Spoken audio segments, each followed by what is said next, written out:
ഓം നമോ ഭഗവതേ വാസുദേവായ. ഇന്ന് കുട്ടികൾക്കായി ഒരു ചെറിയ കഥ. ചത്തത് കീചകനെങ്കിൽ കൊന്നത്. കൗരവന്മാരോട് കള്ളച്ചൂതിൽ തോറ്റ പാണ്ഡവന്മാർക്ക് ശിക്ഷയായി 1 വർഷം അജ്ഞാതവാസമുണ്ടായിരുന്നു. അതിനായി പഞ്ചപാണ്ഡവന്മാരും അവരുടെ ഭാര്യയായ പാഞ്ചാലിയും വിരാട രാജാവിൻ്റെ കൊട്ടാരത്തിൽ വേഷം മാറി വസിക്കുകയുണ്ടായി. അങ്ങനെ 10 മാസം കഴിഞ്ഞപ്പോൾ ഒരു ദിവസം പാഞ്ചാലിക്ക് ഒരു പ്രശ്നമുണ്ടായി. കീചകൻ എന്ന ഒരു ദുഷ്ടൻ വിരാട രാജാവിൻ്റെ കൊട്ടാരത്തിൽ ഉണ്ടായിരുന്നു. രാജാവിൻ്റെ ഭാര്യയായ സുദേഷ്ണയുടെ സഹോദരനാണ് അയാൾ. അയാൾക്ക് പാഞ്ചാലിയെ ഭാര്യയായി കിട്ടണമെന്ന് മോഹമുണ്ടായി. അയാൾ പലതവണ പാഞ്ചാലിയെ സമീപിച്ചു. പാഞ്ചാലി ഒരു വിധത്തിലും തന്നോട് ഇണങ്ങുന്നില്ലെന്ന് കണ്ട് കീചകൻ സുദേഷ്ണയെ വിളിച്ച് തൻ്റെ ആഗ്രഹം പറഞ്ഞു. സുദേഷ്ണയുടെ ദാസിയായിട്ടാണ് മാലിനി എന്ന പേരിൽ പാഞ്ചാലി അവിടെ താമസിച്ചിരുന്നത്. അതിനാൽ സുദേഷ്ണയുടെ ആജ്ഞ പാഞ്ചാലിക്ക് അനുസരിക്കുകയേ നിവൃത്തിയുള്ളൂ. പാഞ്ചാലിയെ ഒരു ദിവസം കീചകൻ്റെ അടുത്തേക്ക് എന്തോ കാര്യത്തിന് സുദേഷ്ണ പറഞ്ഞു വിട്ടു. മനസ്സില്ലാ മനസ്സോടെ പാഞ്ചാലി കീചകൻ്റെ അടുത്തെത്തി. പാഞ്ചാലിയെ കടന്നു പിടിച്ചു. അയാളുടെ പീഡനത്തിൽ നിന്ന് രക്ഷപ്പെടാൻ അവൾ വളരെ പാടുപെട്ടു.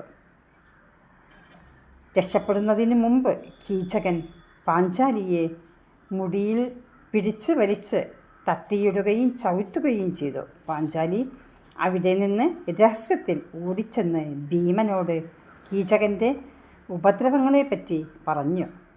ഭീമസേനൻ കീചകൻ്റെ ദുഷ്കൃത്യങ്ങൾ അവസാനിപ്പിക്കാൻ തീരുമാനിച്ചു. അയാൾ പാഞ്ചാലിയോട് പറഞ്ഞു, അടുത്ത രാത്രിയിൽ കീചകനെ നൃത്തശാലയിലേക്ക് നീ ക്ഷണിക്കണം. നീ അവിടെ ആരും കാണാതെ കട്ടിലിൽ കിടക്കുന്നുണ്ടാകുമെന്നും പറയണം. പിന്നെ എല്ലാം ഞാൻ നോക്കിക്കൊള്ളാം. പാഞ്ചാലി കീചകനെ ചെന്ന് കണ്ട് നൃത്തശാലയിലെ ഇരുട്ടറയിലെ കട്ടിലിലേക്ക് ക്ഷണിച്ചു. അയാൾക്ക് സന്തോഷമായി. കീചകൻ കുളിച്ച് സുന്ദരനാകാൻ വേണ്ട ചമയങ്ങളൊക്കെ അണിഞ്ഞ് പാഞ്ചാലിയെ പ്രാപിക്കാൻ തയ്യാറെടുത്ത് രാത്രിയാകാൻ കാത്തിരുന്നു.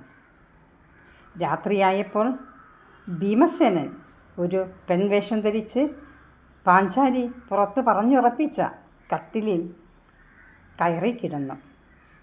കീചകൻ അവിടെ എത്തി. പാഞ്ചാലിയുടെ ചേലയിൽ പൊതിഞ്ഞു കിടന്നിരുന്ന ഭീമസേനനെ ആലിംഗനം ചെയ്തു.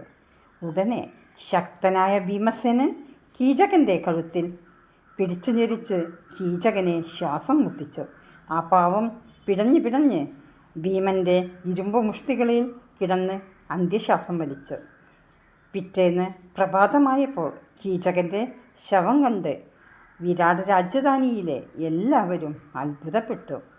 ആർക്കും കീചകനെ ആരാണ് കൊന്നതെന്ന് പിടികിട്ടിയില്ല. പക്ഷേ വിവരമറിഞ്ഞപ്പോൾ ഭീമസേനൻ്റെ അതുല്യശക്തമായ ശക്തിയെക്കുറിച്ച് അറിയാവുന്ന കൗരവർ ഇങ്ങനെ പറഞ്ഞു, ചത്തത് കീചകനെങ്കിൽ കൊന്നത് ഭീമൻ തന്നെ. ഇതാണ് കഥ. എല്ലാവർക്കും നമസ്കാരം.